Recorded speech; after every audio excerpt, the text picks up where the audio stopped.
ഈ വീടിന് ഒത്തിരി ഇൻഫോർമൽ സീറ്റിംഗ് സ്പേസ് നമ്മൾ കൊടുത്തിട്ടുണ്ട്. ഫോർ എക്സാമ്പിൾ, ഇതിൻ്റെ ബാക്കിലായിട്ട് ഡൈനിങ്ങിൽ നിന്ന് പുറത്തേക്ക് ഇറങ്ങിയിട്ട് ഇരിക്കാനായിട്ടൊരു സൺറൂം നമ്മൾ കൊടുത്തിട്ടുണ്ട്. അതുപോലെ സിറ്റ് ഔട്ട് ഒരു പ്രത്യേക രീതിയിലാണ് കൊടുത്തിട്ടുള്ളത്. അതുപോലെ വേറൊരു ഇൻട്രസ്റ്റിംഗ് ആയിട്ടുള്ളൊരു സ്ഥലമാണ് നമ്മൾ ഫസ്റ്റ് ഫ്ലോറിൽ സിറ്റ് ഔട്ടിൻ്റെ മേളിൽ വരുന്ന ഒരു ഓപ്പൺ ടെറസ് സ്പേസ് വന്നിട്ടുള്ളത്. അതൊരു ബാൽക്കണി പോലെയാണ് നമ്മൾ ട്രീറ്റ് ചെയ്തിട്ടുള്ളത്. അവിടെ അതങ്ങനെ വരാനൊരു റീസൺ ഉണ്ട്. അതായത് ഇതൊരു കുന്നിൻ ചെരുവിലുള്ളൊരു പ്ലോട്ടായിരുന്നു എന്ന് ഞാൻ പറഞ്ഞല്ലോ.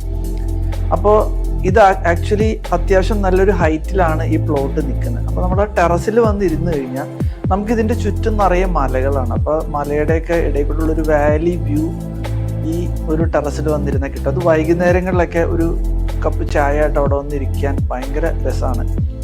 എസ്പെഷ്യലി ഒരു മഴയൊക്കെ മാറി നിൽക്കുന്ന ഒരു സമയമാണെന്നുണ്ടെങ്കിൽ നമുക്ക് നല്ല ഒരു ആംബിയൻസ് കിട്ടുന്ന ഒരു സ്ഥലമാണ് ഈ ഒരു ടെറസ് സ്പേസ് എന്ന് വെച്ച് കഴിഞ്ഞാൽ. അതേപോലെ തന്നെയാണ് ബാക്കിലുള്ളൊരു സൺറൂമും.